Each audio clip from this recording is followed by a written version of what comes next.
Okay, then, a warm welcome to everyone who's joined, and thanks to all who've supported throughout this rather difficult year. I'm Steve Butler, Chairman.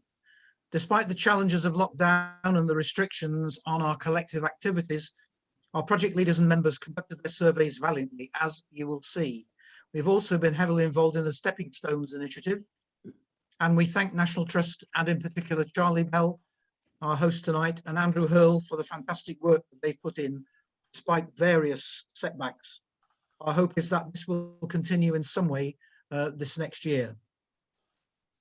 Our wetlands project, led by the indefatigable Isabel, has developed impressively, and through the support of Middlemarch's CLT in particular, the Cudwell Meadow initiative looks to have a great future. Our website's now refreshed thanks to the input of Lizzie Hulton Harrop, together with our own John Baines, and we invite all of you to visit it. Let's hope that 2021 will see us more fully able to continue the valuable monitoring of our beautiful environment in this post-Brexit era. If any of you object to us recording this, which we will be doing, would you please turn off your camera?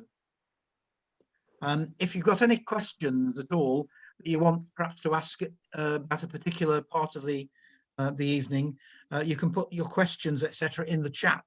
Chat's on the bottom of your screen. Mine's in a bunch in the middle, about second from the left. Or we can email answers to, and you could email us later on if that's better. And Charlie will and can mute you, but if you'd like to mute while the talks are on, the mute button is on the very bottom left of your screen. So I think we will start off with apologies. Any apologies, please, Heather? Mute. Just from Pat Stokes-Smith. That's all I have. Next item is the minutes of the 2020 APM.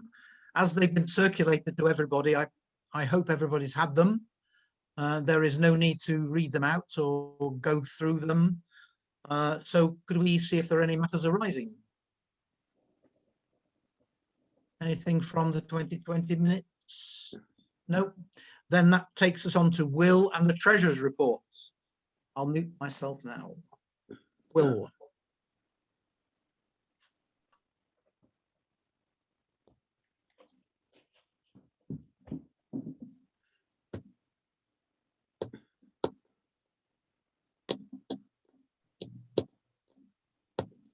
Can you hear me?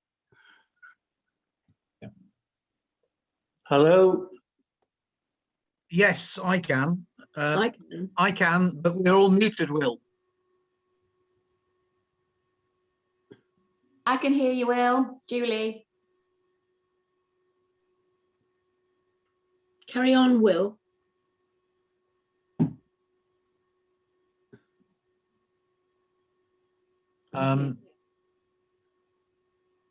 Charlie, can you hear me? Yep. Yep, I can hear you. I can hear. I did hear Will, but then he disappeared. So. Does he need to be unmuted, do you think? Let me have a look. Very dodgy when the treasurer disappears, isn't it?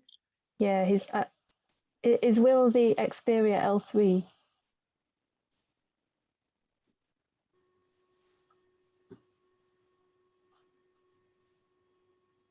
I just pressed on mute. Yes, we can hear you. You can hear me now. We can. Yep. I'll go back to the screen.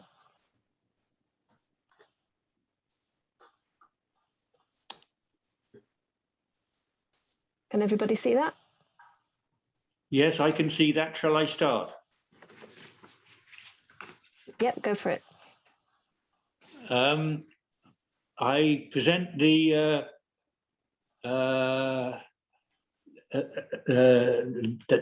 balance sheet year ending end of January 21. I just go over a few things in there. The church council donation of £40 has in fact been used for the back boxes. The next thing I've got, for the benefit of non-members, PPL means People's Postcode Lottery, which is done through the National Trust under the Stepping Stones project. We have a contract to use the money for specific matters, and all monies have now been received under that. Another item I've got, the Curlew's money of £5,000. We paid to the Shropshire Ornithological Society, who are administering the contract for using that money. Next one, the four balance payments on the right-hand side are for making up the PPL overspends, which we agreed to. And then going down to the money held, the wetlands balance, you'll notice, was £552 last year and is now £145. And that large expenditure was the Cudwell Meadow fundraising expenses, was used for that. That's where that comes in. And then the final item I've got, the balance in hand is £1,362.08, but we've got to realise that the PPL money of £633 has already been accounted for. So the actual balance we've got after that is in fact £728.69. And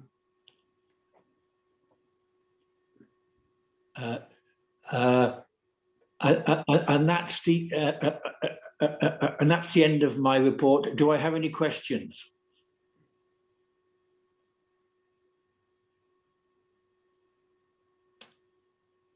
Can you hear me? Do I have any questions? Yep, we can hear you, Will.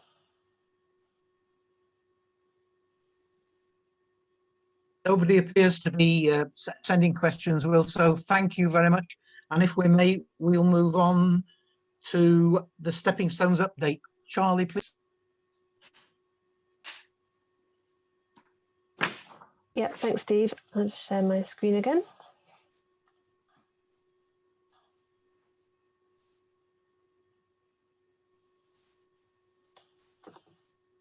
Okay, so I'm just going to give you a brief update on the Stepping Stones project. If you'll remember at this meeting last year, it was my first week in post. So it's been a perfectly normal year. Nothing untoward has happened at all. So yeah, obviously very, very strange first year in any new job, but particularly in a job that the focus is on community involvement and volunteers and working with groups of people. So yeah, it's been a little bit challenging, but anyway, I shall give you an update about what Stepping Stones is for any of you who aren't aware of that, and then just run through some of the things that we have managed to do this year. Okay, so I know this will be familiar to some of you, but it may be new for others. So just to step back really and think about the bigger picture. Stepping Stones has been developed over a couple of decades really, and the 50-year vision for the project as a whole is for the natural habitats in Shropshire, or South Shropshire particularly, to be restored, healthy and connected. And there's also a people element as well, so it's about the people who live, work and visit the area to really understand the efforts that are going on to help rejuvenate this landscape. So This is the Stepping Stones project area. So as a rough guide, it stretches from the Stretton Hills in the east over to the Welsh border essentially, and sort of beyond the Stones Ridge in the west. And the project really, in a nutshell, if I was to summarise it very briefly, is to think about the two areas that are really sort of important for nature, the key sites in that area. So we've got the Longmynd over here in the east, obviously managed by the National Trust and the commoners, and then the Stones over on the other side of the area, which is, as you'll know, owned and managed by Natural England. And Stepping Stones is really about thinking of how those two areas could be better connected, not only to each other, but to the surrounding landscape. Due to various changes in the way that the area is managed and changing agricultural practices and various things, those areas have really become cut off ecologically. So there's sort of little pockets of land in the area that are managed for wildlife, but Stepping Stones is all about trying to better connect them. So this kind of illustrates that, this kind of schematic. So if you think about those big green circles being the core areas, so the Longmynd, Stepping Stones, and then between them we've got landscape corridors, buffer zones, stepping stones, so little isolated patches, and linear corridors. And I'll just go into that a little bit more briefly to explain that.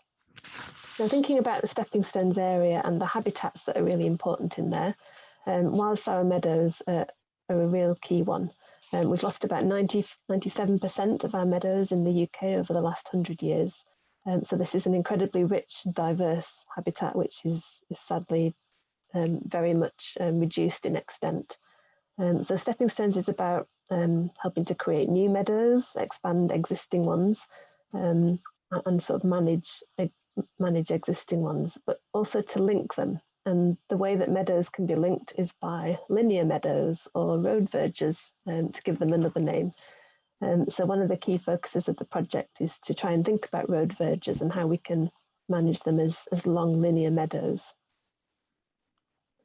Broadleaf deciduous woodland is another key habitat in the area, and the linking feature is, of course, hedgerows for that.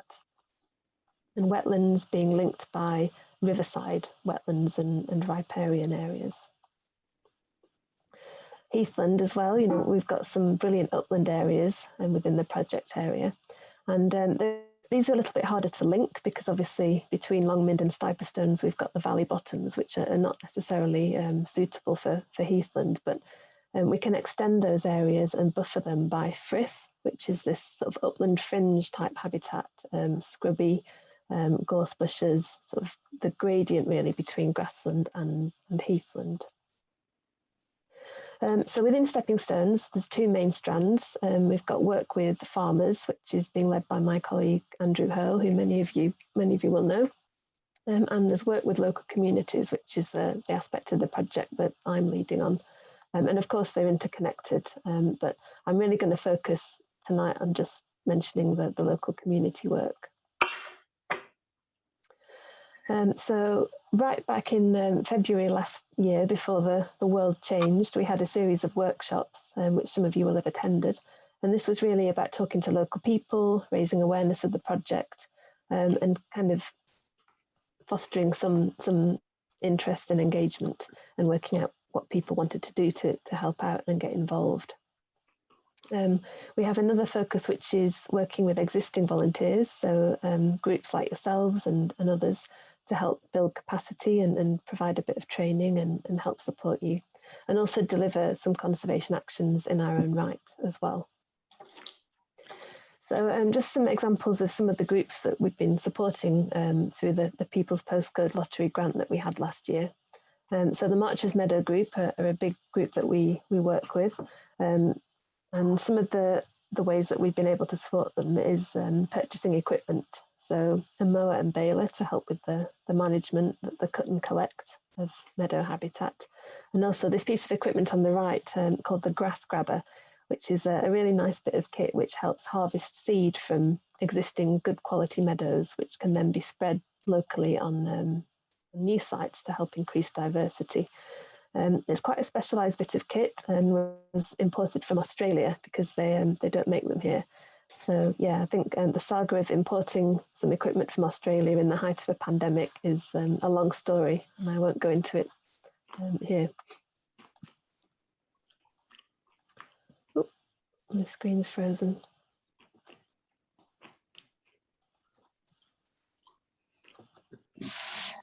There we go. Shropshire Dormouse Group are another group that we've been working with. We collaborated with them just before Christmas in the Dormouse Detective Hunt, which I think many of you will have taken part in. So this was a nibbled hazelnut survey.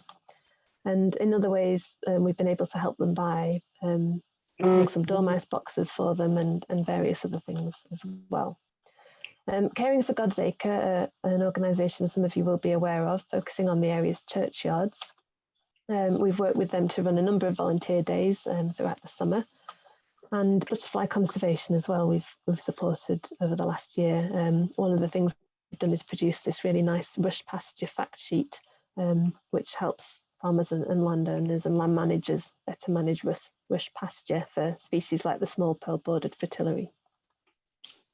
I mentioned road verges already. This bit of kit on the left was purchased through the Stepping Stones project, and we've been getting out and about when we could last year to do some practical verge management, including on this very large verge at Nind on the right, which is basically more like a small meadow than a road verge.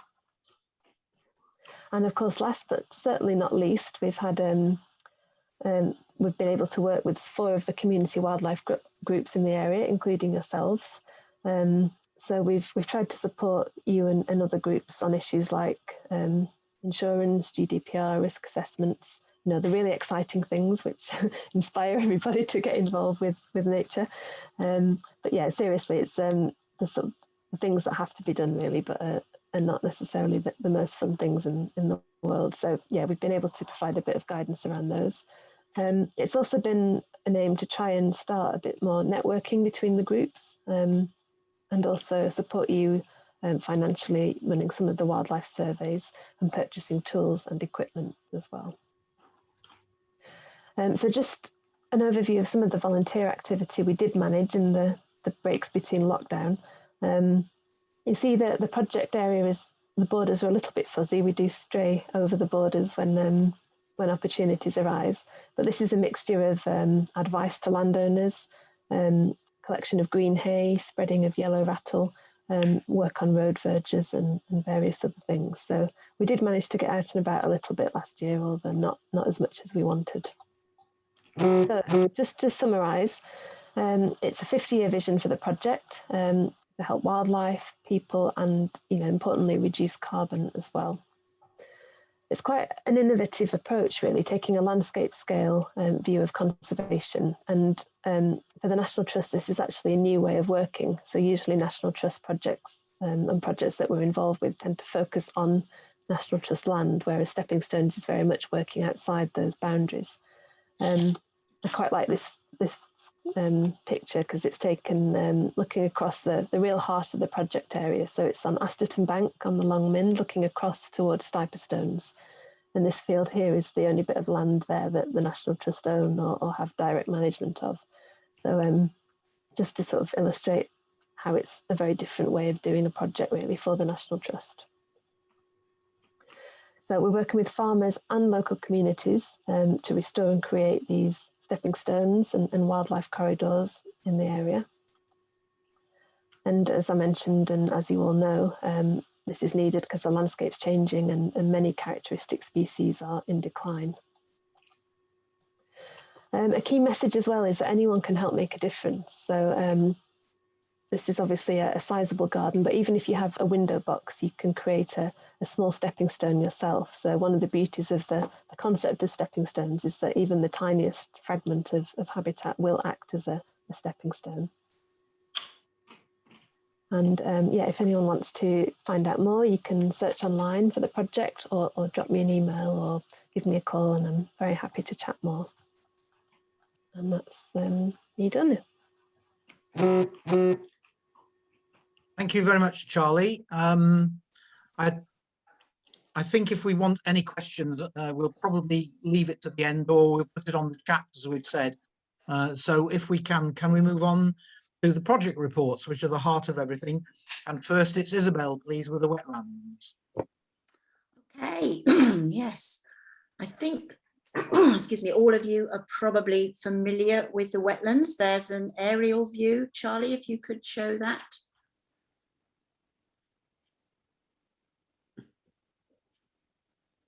Yeah, sorry, Isabel, it keeps freezing. I am pressing next, but it's there's a bit of a delay. I'll get there in the end. No, the wetlands is an area we've been focusing on and surveying for the last 4-5 years. It's an area to the south of Church Stretton. There you go. So there's a lovely overview of the area from the top of the Mind. It's about 11 hectares, all under private landowners, 8 different owners, which makes for fun. And then there's a map to show you a little bit more clearly how it's divided up. And if you can see the dotted line sort of going roughly through the middle, that's the footpath which we fundraised and built a boardwalk on a couple of years back. So the area to the left of your screens, number 5, back in January last year, that area, we were offered the opportunity to buy it. It was a field, just a 3-acre field. And so, yeah, long deliberations on that. If you could move. Yeah, so this was the area back in the spring, looking very beautiful with bluebells. It's a site with all sorts of interesting quirks. It has a lot of problems as well, which the next slide will show, I think. It does live up to its name as a wetland, sometimes not just the field itself, but the road also gets flooded. So there's lots of issues. The town sewers go through it, the storm drains go through it, power lines go over it. So it does have a lot of hiccups. But anyway, we decided it was worth going ahead. And in March, we knew Sacwg didn't really have the capacity to become a landowner. That's not what our wildlife groups are set up for. So we paired up with Middlemarch's Community Land Trust, and they bravely agreed to take us on. So as lockdown began, so we started planning to how the heck to fundraise £25,000 to buy the field in the middle of lockdown when we couldn't do any funding events. But anyway, the thumbs up. So what we wanted to do this first year, because the landowner was very sympathetic, was to survey it as much as we could. So Mike in particular and the Flora group, you know, it was surveyed very comprehensively, and an astonishing number of plant species were found. But I'm going to let Mike talk about that later on. But I have to say, you know, removing sheep, which had been there for years and years, and allowing the flora to come up was really quite a surprise. We also did invertebrate studies. Caroline Uff and Ian Cheeseborough, who are both county recorders, came and helped and did some training with that. This lovely little creature is a tortoise shield bug, a larvae of a tortoise shield bug, which looks very like a tortoise. Quite unusual in this area, moving up very slowly from the wire forest. Another real highlight of the invertebrates was this very magnificent longhorn beetle, which, you know, again, fairly unusual and very spectacular. We think this beetle, which we found here 2 years ago, is breeding in a few fallen willow logs, which had great big holes in. If you move to the next slide, Charlie, that yeah, so although they don't look very special, there were lots of huge larvae holes in these fallen willow trunks. And we think this beetle, we found 2 beetles, we think it's breeding very happily there. Long may that continue.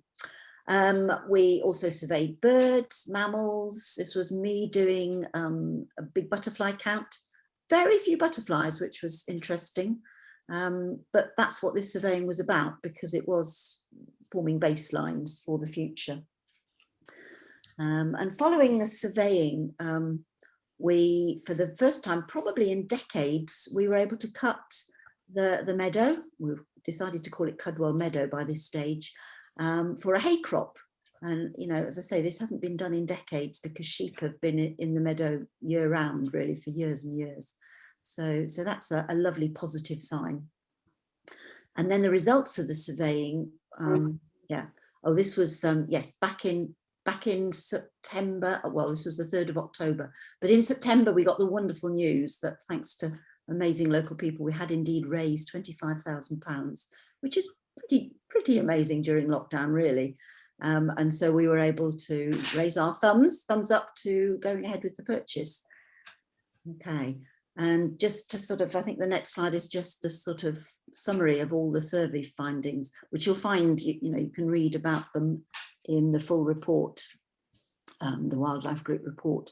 But 62 invertebrates, 145 plants, 37 birds, toads. We haven't seen any other amphibians, but we know that toads breed in abundance. They're back there now this year.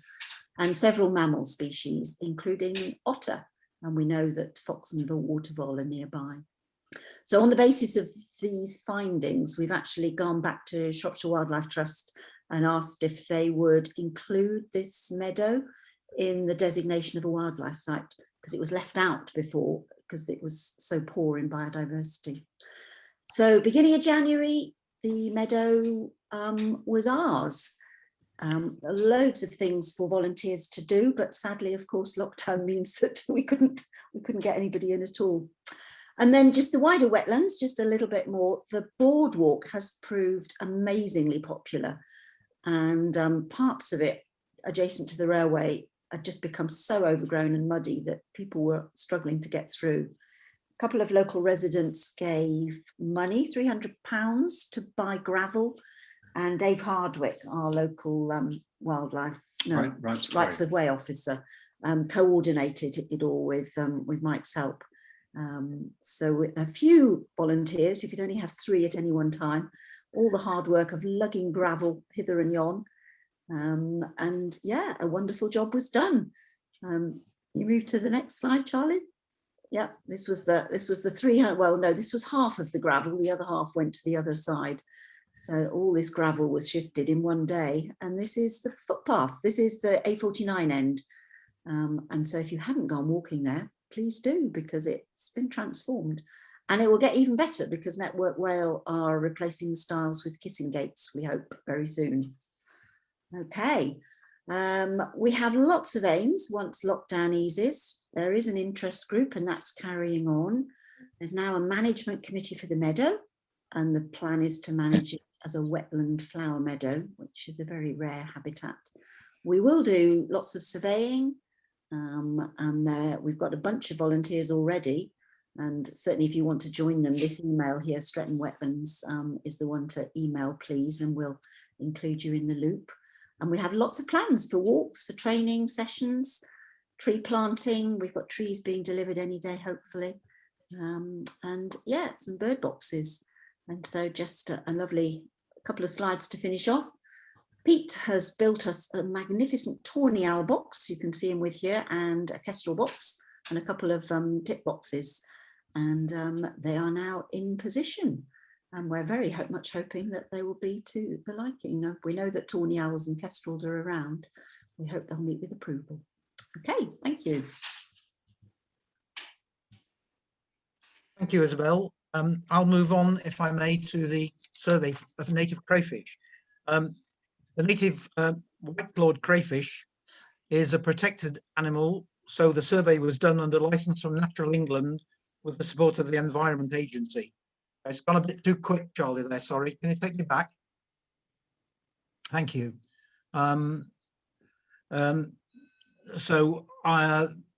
We had a very poor year last year, unfortunately, and I wanted to see if we could find out what the problem was. Okay, now, the survey started at Lee Botwood, the nearest known site to Church Stretton. When nothing was found, we moved further downstream to Betchford Brook, and then where it joined the Cund, which looked perfect. And the farmer had seen what he called lobsters before.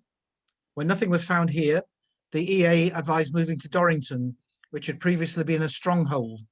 Then finally to a side stream where an individual had been seen in 2017. Sadly, it seems as if the crayfish plague of 2018 near Longner was the cause of this apparent extinction. Cylinder trapping was done using traps that don't catch water vole or baby otters. 4 were purchased by Sacwg under the Stepping Stones PPL grant, plus 3 Environment Agency traps and a crevice trap. It began 11th of August, continued till 30th September. The Kund looked a fine habitat with lots of shady spots and plenty of nooks and crannies. So a search was made for the likeliest spots. A variety of shady habitat was used, including roots and rocks, debris, sacking, and other artificial or natural material. These live traps were kept in place for various periods, and we tried using cat food, pepperoni, and chorizo. Despite all this, no crayfish were seen. However, fortunately, my dietary advisor also became a trainee and was introduced to methodology, safety, and biosecurity. Stone turning was also begun on the 11th of July and continued till the end of September at all 5 sites. During this period, mainly in clear weather, during daylight, no signs of crayfish were seen. Sections of the river that were searched included shallow, stony, deeper, and muddy stretches, the majority of which were in shaded sections. Medium and large stones were turned, as well as bottles, metalwork, and piping. Sadly, no signs of crayfish. The stretch of the Kund River, above and below the confluence with the Picklescut Brook, you can see just coming in from the left, looked perfect, and there were indications of a healthy population of invertebrates, fish, bird life, and mammals. Otter prints were regularly seen, as well as those, there are the otters, as well as fox, badger, deer, and either mink or polecat, also heron and other waterfowl.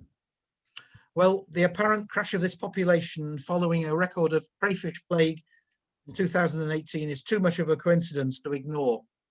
No signal crayfish villains have yet been recorded in the Kund, but their fungus can be carried by otters, herons, and humans on Wellingtons, etc., and is fatal and incredibly invasive. As COVID-19 has spread across the world, so you can see how the plague has spread from the United States through Europe by land and water or by imports.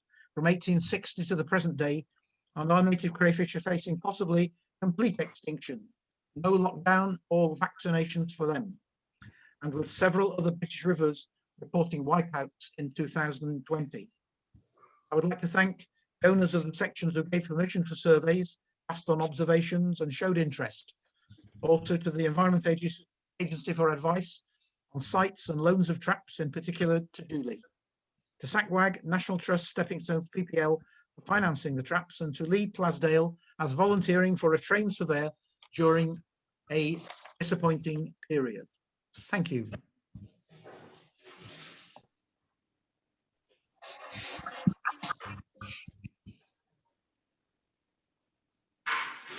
Hello, everyone. Can you hear me all right?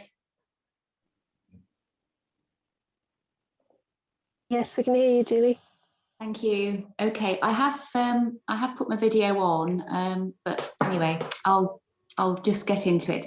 Can I just say before I start, I'm really sorry that we don't have any photos of swifts in the Stratons. I have tried for years to get pictures of swifts, but it's nigh on impossible, so forgive me.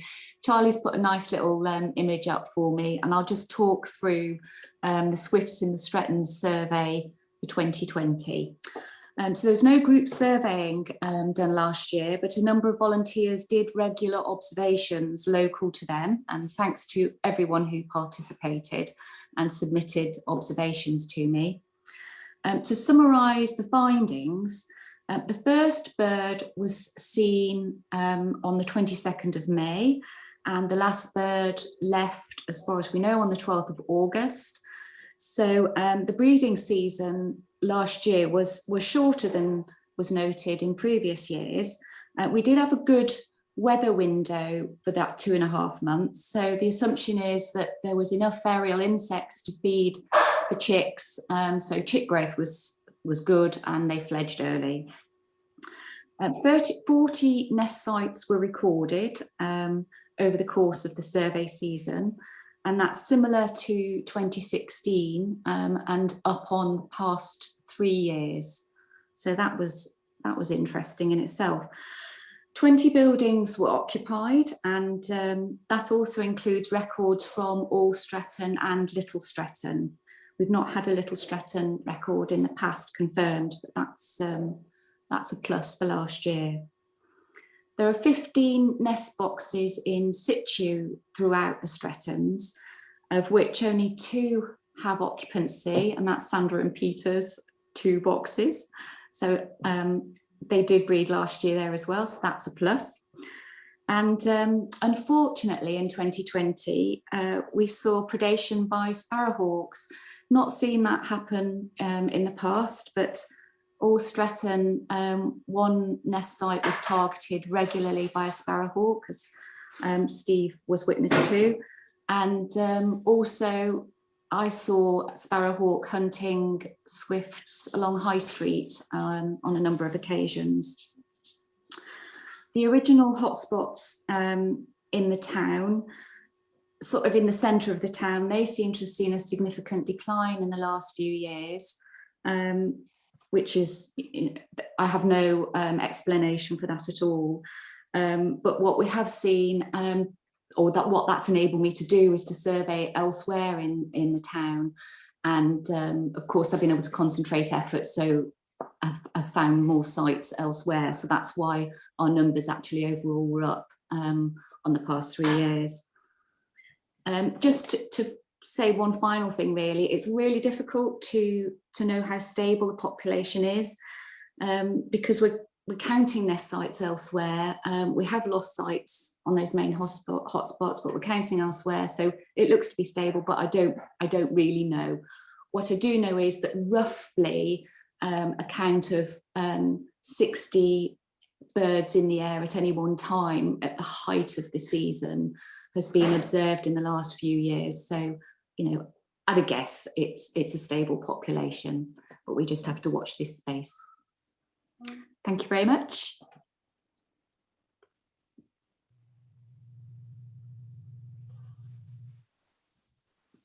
Hello, I'm here to report on the butterflies that have been recorded by, I've had just 8 recorders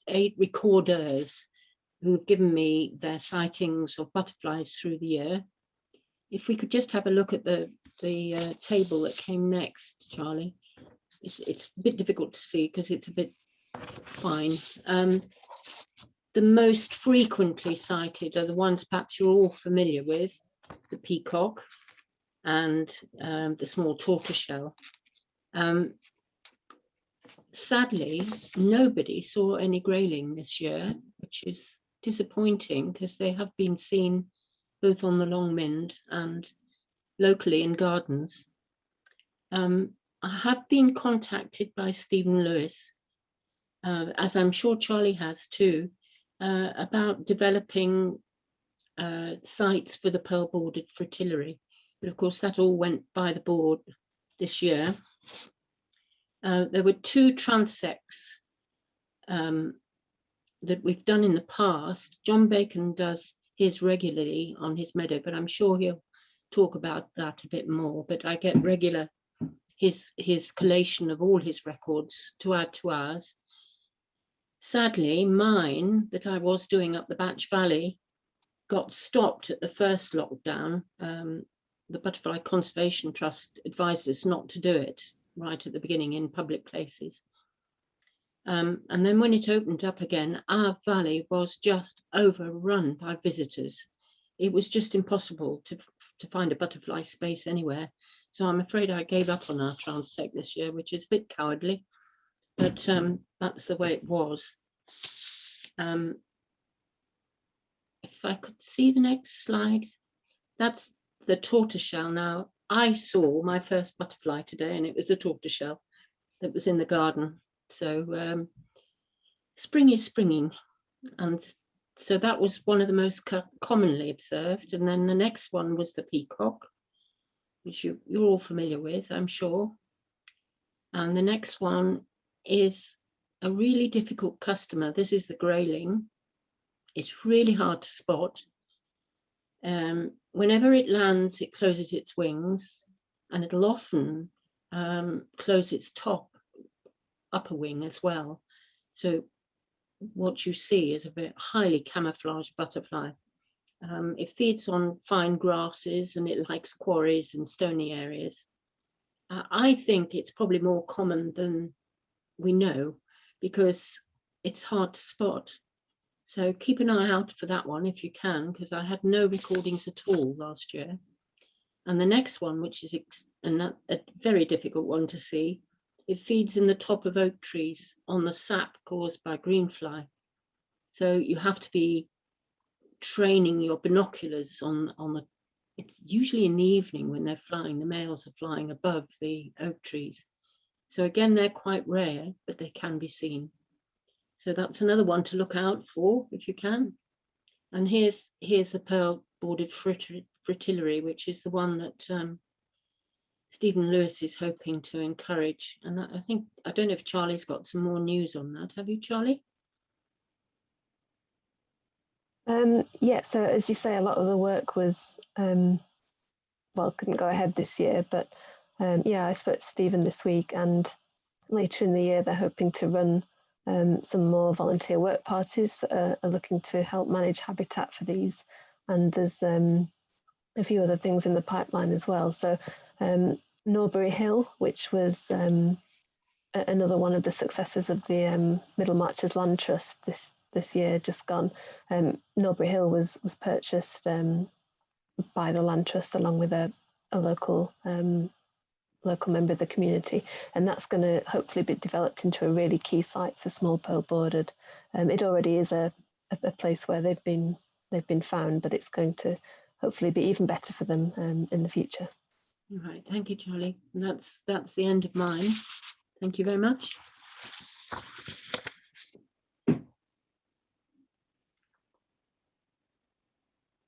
Right, I think that's me. The next, go straight in. That's one of the meadows. That's where we're located. Basically, it is the Church Stretton branch of the Marches Meadow Group. The first time that we've had a group over near Church Stretton, because most of them in the past have been more over the Stiperstones end. But we've got a few little meadows around the east end of the Raglith Hill, and we thought we'd have a get together and see how many people turned up. And the next slide, I think, shows some of us all socially distanced. We didn't get a picture of everyone there because we didn't have a camera with a wide enough lens. But that's looking north to Shrewsbury. And this is actually in the National Trust meadow off the end of the Raglith Hill. Next slide. So what have we got? We've got one or two very small surviving meadows, ancient meadows. This isn't man-made at all. This is not seed sown come up. This is what has been there for decades. Mike Carter very kindly came and did some surveys. In total, we've got about 2 to 3 acres of this, and we're trying to gradually extend this into other small nearby meadows. In addition to this, on the next slide, you'll see that we're also managing some gardens where we've got some good botanical edges. And also the next slide shows this garden lawn, which can also add to the meadows in the area. So as Charlie said at the beginning, you don't need to have meadows, you can have small bits of lawn. Yeah, okay, Charlie, we can go to the next one. Some meadows actually have lost quite a lot of their interest due to perhaps a lack of the right management in the past. This particular meadow, we decided needed some improvement. So the first job was to get the huge lush crop of grass off. This actually, we didn't get a hay crop, so this is a silage crop, which was taken off at the end of the season. Next slide, and we used the ancient meadows nearby to collect seed. This again is the, it's called a grass grabber from Australia. I think it should be better called a seed or a flower grabber, because we don't really want to grab the grasses so much. And that seed is then spread on the meadow you saw in the last shot. Also use the lawns, which are again ancient, never improved meadow around the house to collect the green hay, and that green hay was also spread on the same meadow. And the next shot shows that because the meadow is so grassy, we decided that we actually needed to have some hay rattle seed spread. It's a semi-parasite on grass. And so we in fact have spread 1 kilogram of seed on that. It's about a hectare. And we're hoping that is going to be sufficient to reduce the vigor of the grass and allow the herb seeds to germinate and flourish. Right, next one. Of course, some areas don't need any help at all. And it's rather nice that part of the meadow is absolutely beautiful anyway. We only improve the meadow where it needs it, and we only use local seed because we want to recreate and extend the ancient flora that's there. Of course, you can always bring in seeds from elsewhere, but in this case, we're trying to recreate the local meadows because they are so fantastic. Many thanks to the Stepping Stones Project and Sacwg and the National Trust for all their help and financial support. And we look forward to anyone else who's got meadows around the Church Stretton area. Let us know, and we'll welcome you into this branch around Church Stretton, and we hope to have more meetings this coming year. That's about me done, I think.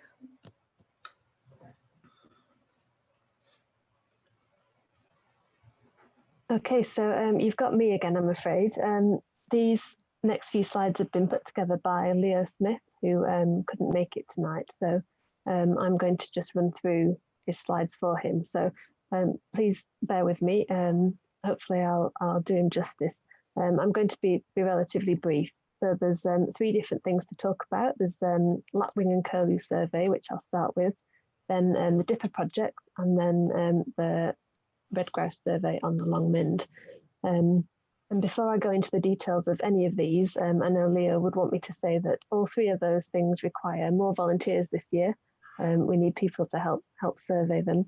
And all 3 different survey methods are very easy to learn. You don't need any prior experience. You can get some training to carry it out.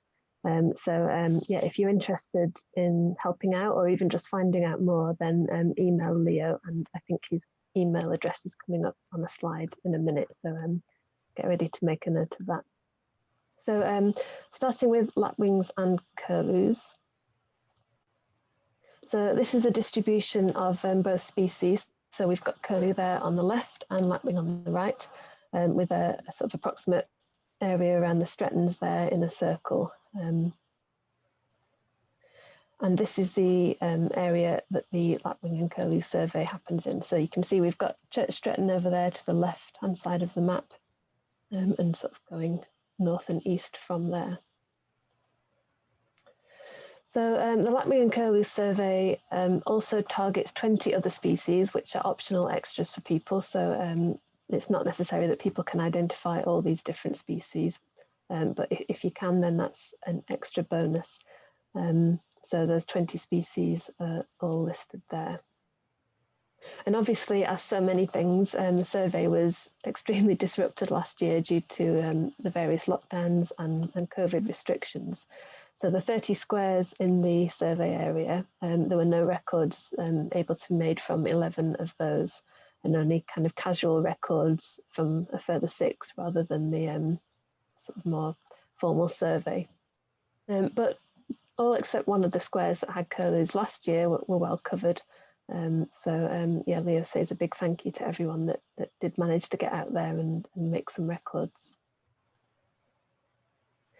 So you can see here the results of those 2020 surveys, and one pair has been lost since 2017. So you can see that within the area, the estimated population is between 7 and 9 pairs of curlew. Lapwing, unfortunately, only one pair definitely recorded. I think Leo suspects there probably are more there to be found. So it might be a case of those birds just not being found rather than not existing. But it is worrying, and I think that does reflect national trends in decline of both these species, really, but specifically lapwing here. Another species which is becoming very scarce, quite surprisingly to me as well, because you think of kestrels as relatively common birds that you see everywhere, but these are suffering quite serious declines at the moment. So Leo's very keen to get reports of curlews. They think there's around, again, 7 to 9 pairs in the area, and there is a nest box scheme underway, but Leo is, as I say, very keen that any reports of kestrels get forwarded to him, please. Similarly, cuckoos, again, a hugely declining bird nationally, 60% decline in the last 25 years. So in the area, 7 territorial males found. So these are the ones that you'll be hearing in a couple of months, hopefully, which is actually a lot more than previous years. Just a nice detail there, juvenile was being seen being fed by meadow pipits, which I think is one of the species that curlews commonly use as host species. So other species found during these lapwing and curlew surveys, the optional extras, and some more here as well. So red kites, 2 nests were found, and of these only 1 managed to fledge young. So any reports of kite are also gratefully received as well. So yeah, just a few thanks there for people who did manage to get out and about surveying this year. And if you want any more details on the results of those surveys and previous years as well, then the full report is posted on the Community Wildlife Group website. And just to say, curlews are obviously a very charismatic species, very sort of important in the local area. Throughout the whole of South Shropshire, the 10 community wildlife groups are getting involved in curlew surveys. Over 320 participants spending over 2,000 hours surveying for curlews. This is 2019, so pre-COVID. But yeah, it just demonstrates how much local people value curlews. So thinking ahead to this year and this summer's and spring's survey season, the aim is really to see if we can work out how many breeding pairs of lapwing and curlew are in the area, and if so, where they are, and hopefully use those results to try and target some conservation work. So there, under method, you can see the sort of thing you might have to do if you take on a survey square. So visit 3 times during the season between April and June, possibly a 4th for curlews. It's only around 3 hours each visit, so not a huge amount of time. And just really mark sightings on a map.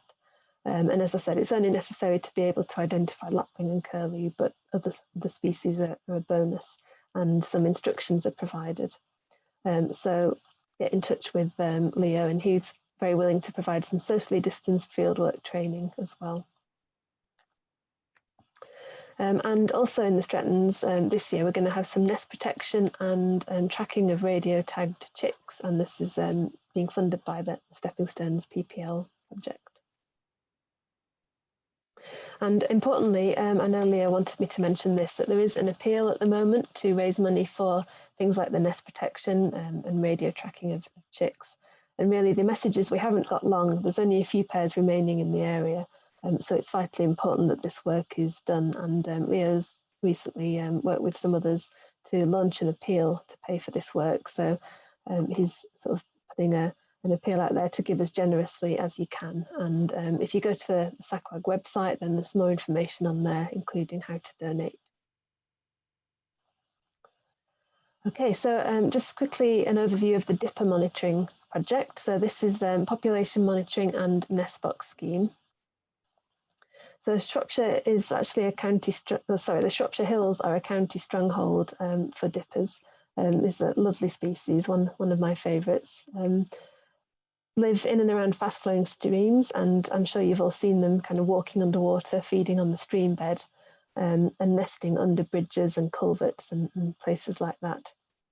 They're spaced out quite regularly, and they're very territorial, so they will have and defend a very set territory. And there's a box and nest monitoring scheme throughout the team catchment on the Coombe Brook of over 200 sites in Shropshire. So this is quite a new project. So the Strettons project just started in 2020. So the good news is that dippers take very readily to nest boxes. You can see one here with a nest box. And these nest boxes have noticeably improved breeding success and help to increase dipper populations in a local area. And there's some dipper fledglings here. So the 2020 results for the Strettons area, between 9 and 11 pairs were found, and 4 of those were new nest sites, which is great. And a lot of these birds have been colour ringed, so you can track the movements throughout an area and work out things like survival rate and dispersal. So that's yeah, an important aspect of the project. But unfortunately, nest box installation last year was another thing that was delayed by COVID, but that will carry on this year. So again, a bit of help wanted, please. This is to locate and read colour rings. So if you see a dipper and you're able to get some binoculars or a telescope on and have a look at what colour rings are on which leg, then please send your sightings into Leo. And again, more details are on the website.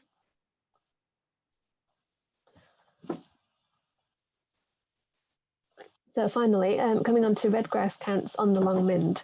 So this is something that's being organised as we speak, basically. So I know the call went out just earlier this week for people to help survey the red grouse this year. So this is an amber listed species, and the Shropshire Hills population is really special because it's the only population that exists between Dartmoor and the Peak District. So it's a really important population and quite isolated as well, so relatively vulnerable and one we need to keep an eye on. One of the aims of the monitoring is to see how effective the National Trust's heather management regime is and what effect that is having on the grouse. So again, it's got a really practical conservation application to the surveys that are being done. So you can see, unfortunately last year there's no count made, but for the last few years, the number of estimated territories has been varying between sort of low 40s and mid 60s, so it does seem quite variable. And one thing that's been able to be done recently is territory mapping. So this is trying to work out the number of breeding pairs by trying to map the territories on the Long Mynd. And as I mentioned, you can compare this with the different heather management strategies that are going on there. Yeah, as I say, very important that we understand where these birds are breeding and what their needs are. So if you do take part in the red grouse count, then you get sent the full report of the survey. You can also have a look on the website to see what's happened in previous years as well. So just a few words on the survey itself. I've taken part in this before. It's a really nice survey to do. Most territories are quite close to the road, so you can drive up onto the top of the Long Mynd and get quite close to the site that you'll be surveying. I'm sure some of you have seen red grouse displaying, but their display flight is very noisy. It's quite conspicuous, especially on a still evening, and you can see it over long distances. So you don't really need any special knowledge or identification skill, and it's basically a case of sitting at your watch point from a certain time before dusk until after sunset, and just seeing and mapping any display flights of red grouse. So yeah, as I said, the count couldn't go ahead last year, so it's really important that it happens this year. we need to restart the annual monitoring and assess the impacts of a big heather dieback event that happened in 2019. So there won't be a project briefing meeting this year for obvious reasons, but training and briefing will be provided via email. There'll also be one socially distanced training session on the first count, which will be the 1st of April. And counts go every Thursday until the 13th of May. And I really do recommend any of you who are interested to get involved with that. There's a participant form on the website, so you can just fill that in and email that in, and yeah, you'll be sent further information. And yeah, just to finish again with that plea, more helpers, please. And all details are on the website, or you can email Lorna Taylor, who's helping Leo with the organisation of the grass counts, and her email is up there on the screen. Okay.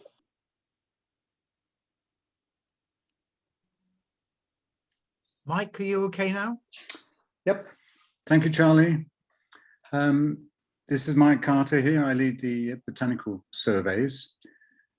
This project is rather different, I think, from all of the others in Sacwg, in that we were set up by Shropshire Wildlife Trust about 8 or 9 years ago, specifically to survey local wildlife sites or potential local wildlife sites.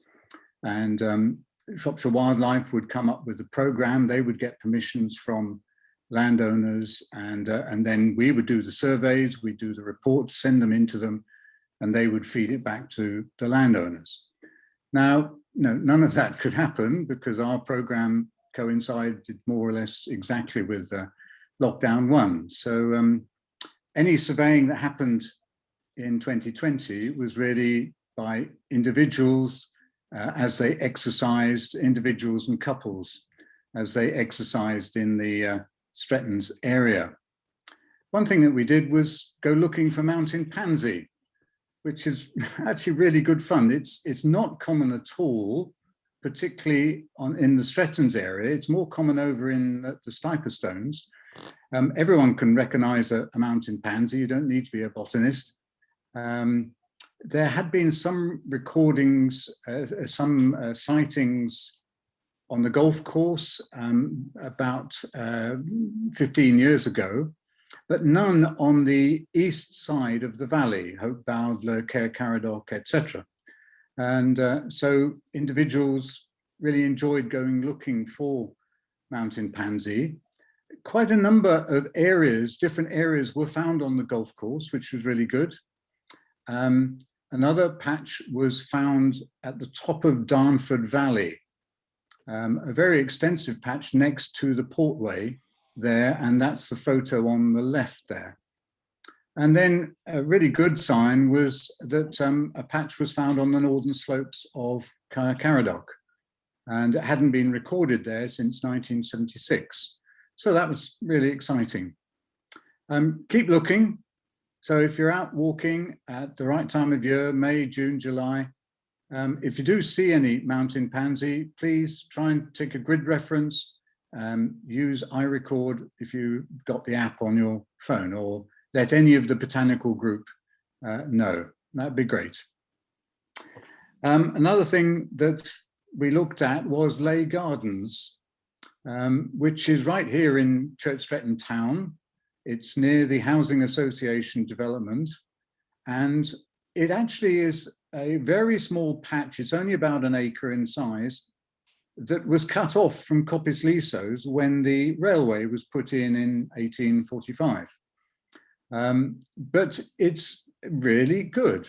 If you don't know it, do go and have a look. It's a mixture of dry grassland bank right down to ponds and marginals.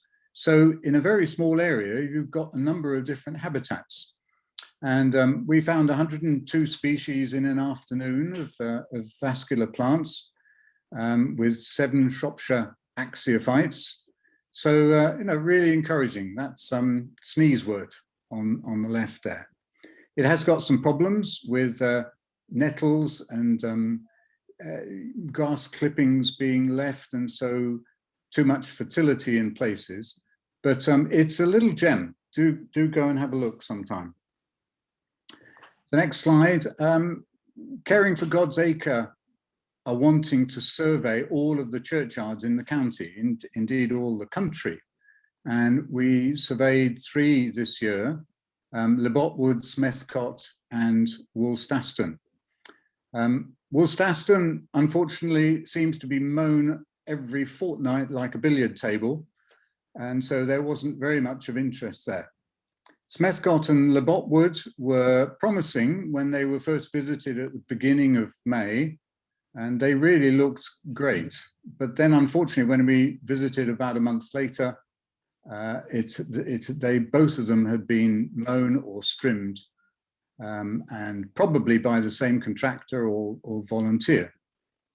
But it was, it's good doing the surveys, because Caring for God's Acre can then feed them back to the church wardens and the incumbents of those churches, and suggest that they might not be quite so tidy and not cut so often, draw up a plan. And these churchyards really are sanctuaries of biodiversity for the local area, potentially. Isabel has already, next slide please.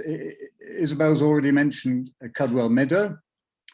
We did the survey there, 145 vascular plants in just a couple of acres, with some very significant axiophytes, less common plants for Shropshire. We also did quadrat data, and we then fed that using a computer program to look at the national vegetation classification for different areas in the field. And it represents very much inundation or flooding affecting the plants, as typically that you would find there. Some of them are more common in North Shropshire than they are here in South Shropshire. So we've now got a baseline on which we can measure change. If we change management in the meadow, and haymaking was done for the first time this year, then we've got that baseline to measure the change against. Who knows for this coming year? The Shropshire Wildlife Trust would like us to do more basic mapping of areas not covered by other organisations. So the green there is the stepping stones, and the blue typically is National Trust. And the white areas, they're wanting us to try and do walk mapping. So not botanically challenging, you don't need to know a lot about plants. It's really looking at land use and trying to identify gems that would warrant a more detailed survey going in at a later date. We haven't been provided with much of the detail as to how we're to go about this, but we're excited at the opportunity. Obviously, we need to go and talk with Stepping Stones, National Trust, AONB, Woodland Trust, to make sure that we're not duplicating, and to make sure that data is shared afterwards. So that's what we'll be getting up to, we hope, in 2021.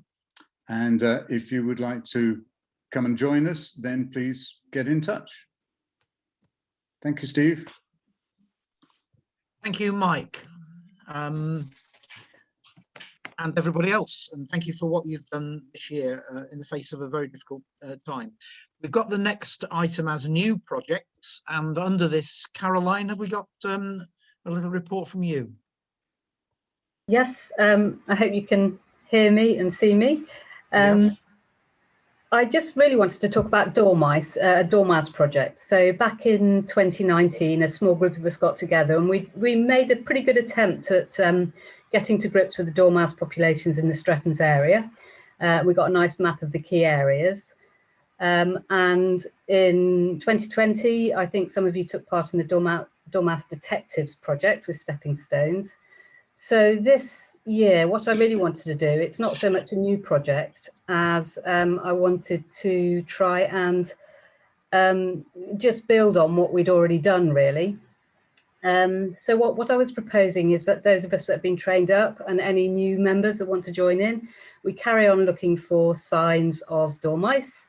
I'm very happy to verify them, and I'll probably get us all together at some point in the autumn and give people a refresher if they want it, just to make sure we can all recognise signs of dormice. But also, I wanted to try and concentrate on some of the sites where we know we've got dormice, some of which we've got box schemes up, but they might have been neglected or forgotten about. For example, there's quite an important one in Comley Quarry, which is Shropshire Wildlife Trust, and also in Raglith Wood National Trust. So I wanted to really liaise with those organisations, have a look at the box schemes, see what needs doing, check them, see if we need to replace boxes, and looking for people really to help monitor those box schemes if people are interested, especially if they're interested in getting a dormouse licence. And that's really it. What I'm hoping is as we sort of build a better picture of the dormice in the area, we can really feed that information into the Stepping Stones project and also into things like the tree planting project in Batch Valley and other places where we know we've got dormice. So hopefully it will all be really useful information. So yes, I know some of you are already interested in that because you were involved in 2019, but anybody else that wants to get involved, it tends to be more of a late season project, but yeah, do let us know. Okay, thanks. Thank you, Caroline. And on that, we do have other projects which sometimes are dormant, we dip in and out of. And one of them has just been mentioned, it's the tree thing. Penny's here. Have you anything to add, anything you wanted to say, Penny? Or Hi, Steve. Hi. I haven't actually, because I mean, literally this year I've been pretty dormant myself. I've with the kids all off school for a year and me working full time from home, I'm afraid I haven't kept up with very much. It's lovely to hear that Caroline's thinking of expanding the dormice project. There is a draft plan that was done for Batch Valley, and in terms of what was required to improve habitat there, I got as far as sending it to Charlie, but I haven't caught up with it since then. So you know, it's lovely to hear that Caroline's taking it forward. Thank you. Yeah, thank you. Thank you, Penny. I know that it would not be true to say that nothing has been done, because I know I've seen you in action just doing day-to-day bits of necessary work. So we hope next year we'll be able to do something more. The other project that we have dipping it out of, it's usually a biennial thing, is Sandra Whitlock and hedgehogs. And I know that Sandra is thinking of running the hedgehog project, and no doubt there'll be more news on that later on. So unless there's anything else, we would then move on to the election of officers and committee. And Steve, can I just say, there was a question, and I know it was there. Oh yes, please. For me. This was a question for you about the crayfish survey.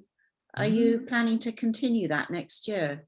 Well, I would like to. I mean, I think Julie's covered the fact that we need to look after these species, these threatened things. Whether we will find that it has been made extinct from Kund River, I don't know. The signs are not good, but you just never know. So I will do a little bit, I hope.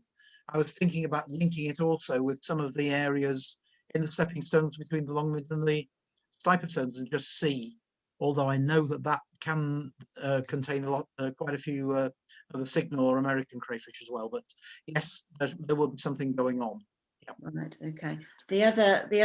Two other little bits from the chat. Julie said, this is going back to Mike's surveying, that she saw mountain pansy on the west flank of Yerlet during the first lockdown. So that's encouraging. And a message from me for Heather, just to say I've had several sightings of grayling, and I'm sorry I've not got them to you. Mostly they were during the big butterfly count, but we also get them in our garden, and they were there again this year. So they are still hanging on in here. Okay, good. Thanks. Yeah. So if everybody's happy, I'll just carry on as chair at the moment and ask if existing committee are prepared to stand again, please. Anybody not able to stand again? Can I ask then if there are any volunteers for joining our committee, because this would be extremely helpful as well. We do have vacancies. Please let us know if you can't make your mind up at the moment. We'd welcome anybody who would like to help us in this respect. So may I ask if anybody would like to propose the re-election of the existing committee? Thank you, Janet and Mike, and somebody to second, please. Well, that's two. Yes, well, why not? Half each. And that's Jeff and Lorna, is it? Thank you very much indeed. That, I think, takes us to any other business. Have we any other business? Heather. Heather, you're muted.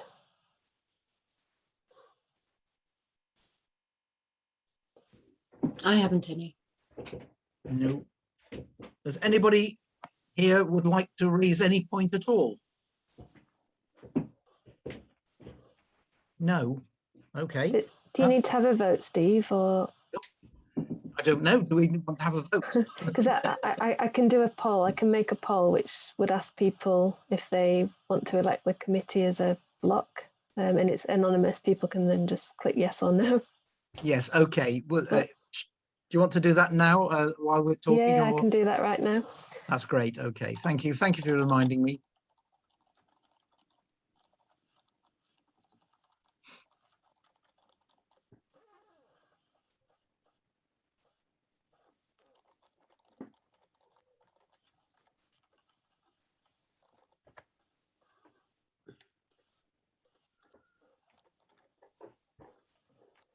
Wow, tension mounts. We're there, hang on.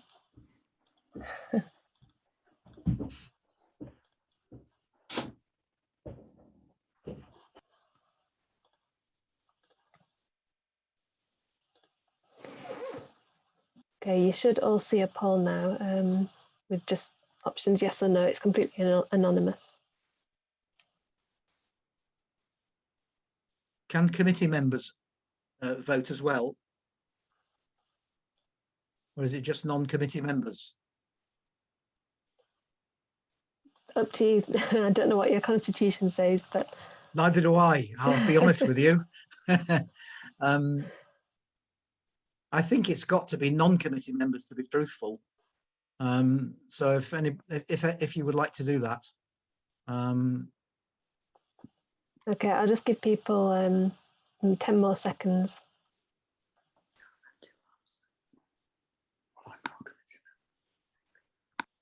One, 2, 5. Okay, if I end that now, I think we've